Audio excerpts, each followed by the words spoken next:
Juma Moubarak à tous, 20h sur Mourchid TV. Mesdames, Messieurs, bonsoir. Voici les titres. Thiaroye 44, Emmanuel Macron reconnaît le massacre des tirailleurs sénégalais par la France. Le président Diomaye Faye a déclaré jeudi dans une interview sur France 2 que son homologue français lui a adressé une lettre dans laquelle il affirme que la France se doit de reconnaître qu'il y a eu un massacre. Le Sénégal commémore le 80e anniversaire des tirailleurs sénégalais le 2 décembre. Expiration de l'accord de pêche entre le Sénégal et l'Union européenne signé en 2019 pour 5 ans, prévu pour apporter environ 10 milliards de francs CFA au Sénégal. Ce protocole n'a pas atteint les résultats prévus. Un carton jaune décerné par l'Union européenne dans le cadre de la lutte contre la pêche illicite. Selon le ministre des Pêches, le Sénégal attend désormais les recommandations officielles. Ce 29 novembre marque la célébration de la journée internationale de solidarité avec le peuple palestinien. Cette année, l'événement se tient dans un contexte tragique. Les attaques ont causé plus de 40 000 morts. L'ONU appelle à prévenir une crise humanitaire. C'était tout pour le sommaire. Dans un instant, le développement.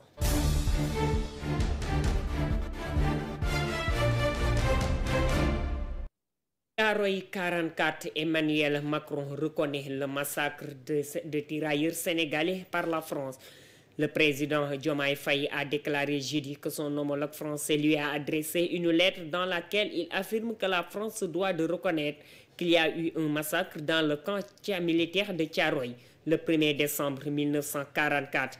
Le 1er décembre 1944, des soldats d'Afrique subsaharienne ont été tués par l'armée coloniale pour avoir réclamé le paiement de leurs arrières de soldes et diverses primes et indemnités. Dimanche, le président Bassirou Diomaye Faye va présider la commémoration du 80e anniversaire du massacre des tirailleurs à Thiaroye, en présence de plusieurs dirigeants africains et du ministre français des Affaires étrangères, Jean-Noël Barrot.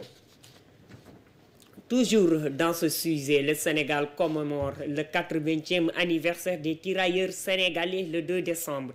Plusieurs activités sont au menu de l'événement sur plusieurs sites dans un dépôt de gerbes de fleurs au cimetière de Thiaroye. La célébration de la journée des tirailleurs sénégalais relève d'une décision politique mais aussi scientifique. C'est du moins ce qu'a déclaré le président du comité de la commémoration, le professeur Mamadou Diouf. Première chose, c'est que la décision de commémorer est une décision politique. Et cette décision politique peut reposer ou non sur des faits et sur un travail qui est un travail historique. C'est-à-dire entre la mémoire et l'histoire, c'est cette dialectique qui permet effectivement de penser que choisir la commémoration de Thiaroye, c'est effectivement un acte double. Premier élément, c'est que c'est un acte de souveraineté. Et un acte de souveraineté qui repositionne le Sénégal et dans l'espace ouest-africain et dans l'Empire français, son histoire et ses répercussions.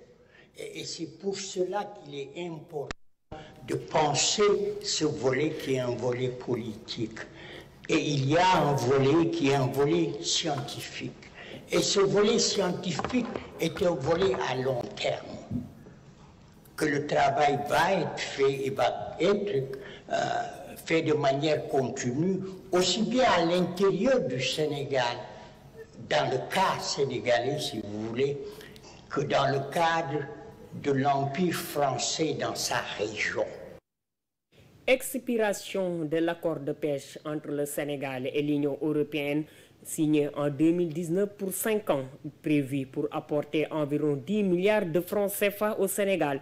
Ce protocole n'a pas atteint les résultats prévus. Expiré le 17 novembre dernier, l'accord de pêche soulève des questions sur les divergences de vues entre les deux parties. Dr Fatou Diouf, ministre de la Pêche, des Infrastructures maritimes et portières, nous fait le point. Concernant le protocole de partenariat dans le domaine de pêche durable entre le Sénégal et l'Union européenne, permettez-moi de vous annoncer aujourd'hui officiellement que ce protocole entre le Sénégal et l'Union européenne, signé le 18 novembre 2019 à Bruxelles, en Belgique, pour une durée de 5 ans, a pris fin depuis le 17 novembre 2024 à minuit. Il faut préciser que ces prises accessoires ont une valeur commerciale non négligeable et les armateurs européens y ont tiré un chiffre d'affaires assez important. Ce protocole également prévoit en retour une contrepartie financière de 15 millions d'euros, 750 000 euros plutôt, c'est-à-dire environ 10 milliards, excusez-moi, donc environ 10 milliards de francs CFA, soit en moyenne 2 milliards donc, par année. C'était ça donc la moyenne de référence par rapport au... Mais ça, c'est ce qui était prévu effectivement dans le protocole. Pour le moment, seuls 3 600 000 euros sont reçus, c'est-à-dire l'équivalent de 2 milliards 361 445 200. Carton jaune décerné par l'Union européenne dans le cadre de la lutte contre la pêche illicite, le Sénégal poursuit ses efforts pour redresser la situation. Une mission européenne s'est rendue à Dakar en octobre pour évaluer les mesures prises. Selon le ministre des Pêches, le Sénégal attend désormais les recommandations officielles. C'était lors d'une conférence de presse au micro de Mbaïnion. Je vais faire un arrêt sur le carton jaune pour éclairer l'opinion. En effet, le 3 juin 2024, la délégation sénégalaise de l'Union européenne basée à Dakar avait notifié à l'État du Sénégal une décision relative à la possibilité d'être recensé et inscrit en tant que pays tiers non coopérant dans le cadre de la lutte contre la pêche illicite non déclarée et non réglementée, et lui a décerné un carton jaune.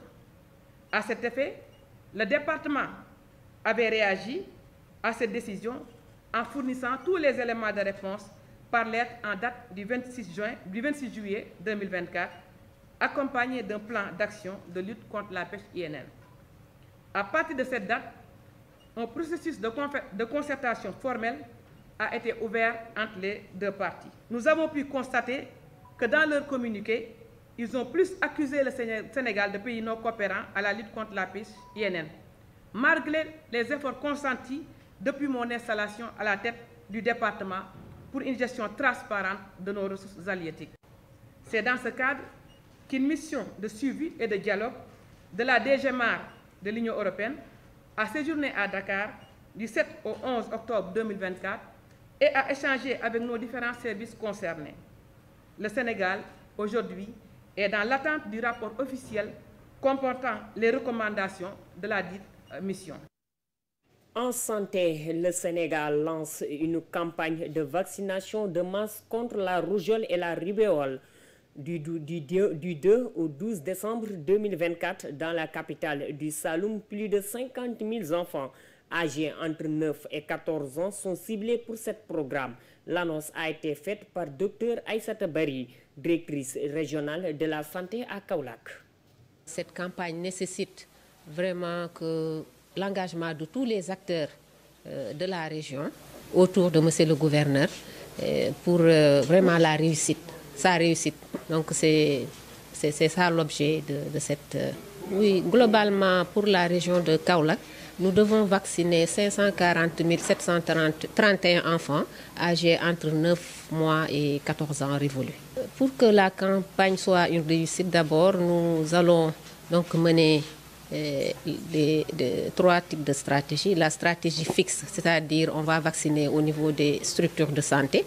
La stratégie fixe déplacée, c'est-à-dire on va sortir des structures de santé, mais sans dépasser un rayon de 5 km par rapport à la structure de santé. Nous allons aussi organiser des stratégies avancées au-delà de 5 km des structures de santé, mais également la stratégie mobile qui sera essentiellement organisée au niveau du district de Guinguinéo. Il y a le secteur de l'éducation également qui, on peut dire, mobilise près de 70% de la cible parce que ce sont des enfants depuis le préscolaire jusqu'au niveau des lycées. On a besoin de collaborer avec le secteur de l'éducation et nous avons constaté que vraiment, ils ont déjà pris des dispositions pour nous accompagner dans cet exercice-là. En justice, ces déboires judiciaires ne sont pas encore finis. Moustapha Diakhaté a été condamné pour 2 mois de prison pour des propos injurieux. Son avocat a annoncé qu'il va interjeter appel contre la décision du tribunal qu'il qualifie d'erreur judiciaire mauvaise. Selon Maître El Hadji Diouf, son client dérange le régime en place à cause de ses positions politiques. Écoutons les propos de la robe noire. Donc lui, il a cru utile d'informer, de conscientiser le peuple, une partie du peuple qui n'a rien compris et qui se fait tout le temps arnaquer, abuser, duper. Il veut participer à l'éveil des consciences. C'est pourquoi aujourd'hui, il dérange en expliquant aux Sénégalais, en essayant de leur montrer comment on les trompe, comment on les manipule. Il dérange naturellement l'auteur des manipulations et ceux qui bénéficient de ces manipulations.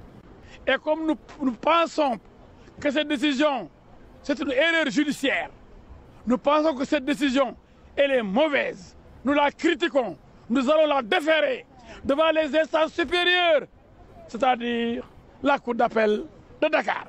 Et nous pensons que Moustapha Diakhaté, qui ne mérite pas d'aller en prison, qui est un homme courageux, mais surtout très pertinent, va gagner devant la Cour d'appel. Aujourd'hui, il est condamné, mais seule la vérité étant révolutionnaire, nous n'avons pas peur de peser aujourd'hui. Mais demain, nous pensons que nous allons gagner. La foire de Dakar ouvre ses portes pour la 32e édition. Cette année, le Rwanda et la République de Guinée sont les pays invités d'honneur. Dans ce contexte de changement politique sur le continent, le ministre du Commerce plaide pour le panafricanisme. Sur place, nous retrouvons Mamadou Thiam et Assou Cissé.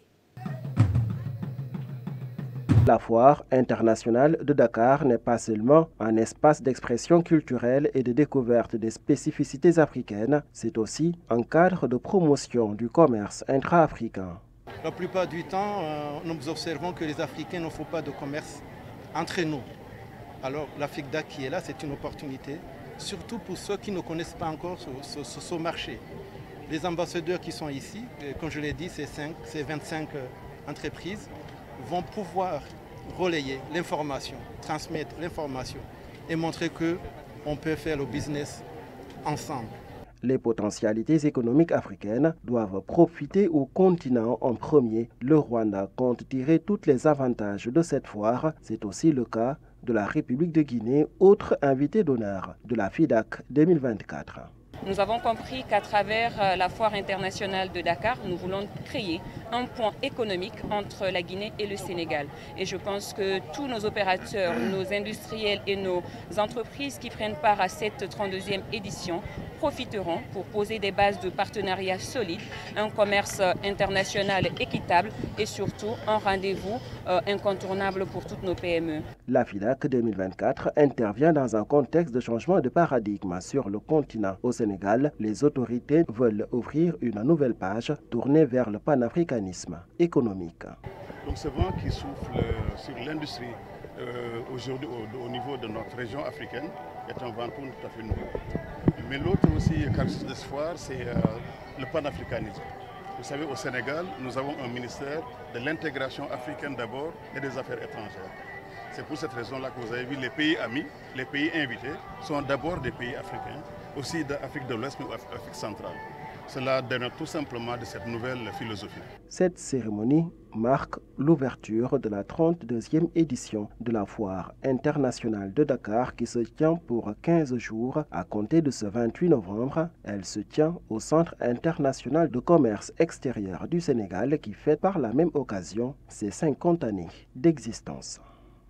Le Centre international de commerce extérieur du Sénégal doit s'adapter à l'évolution du commerce digital.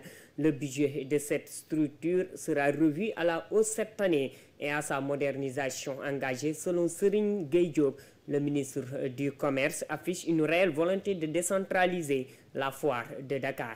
Il est au micro d'Assou Cissé. Pour les 50 prochaines années, je disais tout à l'heure au DG, nous devons revoir la foire. Nous devons penser à faire de ce centre-là un World Trading Center. Je voulais que la foire de Dakar accueille de nouvelles constructions, de nouveaux immeubles, de nouvelles tours qui nous permettront maintenant de nous projeter vers le futur. Mais ce n'est pas que ça. Nous voulons aussi faire en sorte que le CICES ne soit plus seulement une foire de Dakar. Il faut que ce soit une foire dans les 14 régions du Sénégal, avec à côté des chambres de commerce et d'industrie du Sénégal, pour accueillir aussi les artisans de Ziguinchor, de Matam et de Fatick. Dans tout le pays, nous voulons que cette foire soit présente 12 mois sur 12, à l'image de ce qui se fait avec la foire de Kaffrine, de Kaolack. Je voulais aussi dire qu'à partir de cette année, nous allons également augmenter sensiblement le budget de la foire. Parce que nous voyons que nos ambitions ne sont pas à la dimension des budgets que nous avons. Donc je veux dire ici au monsieur le directeur que le gouvernement va soutenir cette foire-là. Nous allons voir tous les budgets d'investissement pour pouvoir justement porter cette ambition, mais aussi voir le recrutement, augmenter le personnel, augmenter également tout ce dont il aura besoin pour faire en sorte que dans 5 ans, 10 ans, la foire de Dakar soit encore l'une des plus grandes foires en Afrique et dans le monde. Le 29 novembre marque la célébration de la journée internationale de solidarité avec le peuple palestinien. Cette année, l'événement est fêté dans la tragédie avec les attaques en cours d'Israël qui ont déjà tué plus de 40 000 Palestiniens. L'ONU et le Comité pour l'exercice des droits inaliénables du peuple palestinien appellent à éviter une crise humanitaire. C'est le compte-rendu de Mamadou Diam.